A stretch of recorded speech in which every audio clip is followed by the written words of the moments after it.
Ne kadar, ne kadar? Kaç dolar, kaç dolar? Kaç lira, kaç lira?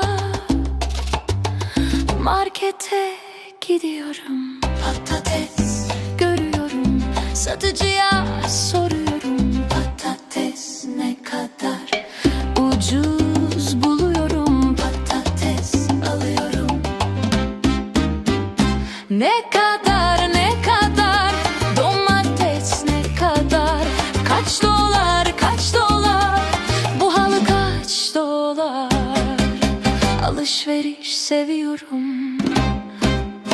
Bir kitap görüyorum, kitabı seviyorum. Satıcıya soruyorum, bu kitap kaç lira?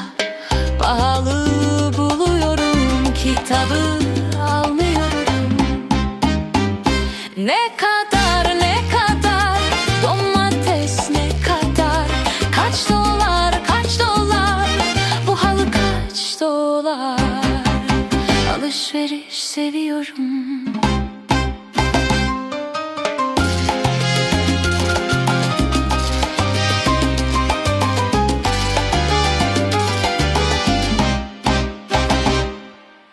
Bir çanta görüyorum, çantayı beğeniyorum. Satıcıya soruyorum, bu çanta ne kadar?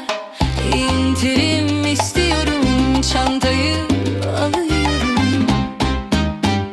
Ne kadar, ne kadar?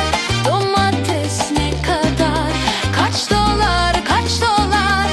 Bu halı kaç dolar? Alışveriş seviyorum. Ne kadar, ne kadar? Domates ne kadar? Kaç dolar, kaç dolar? Bu halı kaç dolar? Alışveriş seviyorum.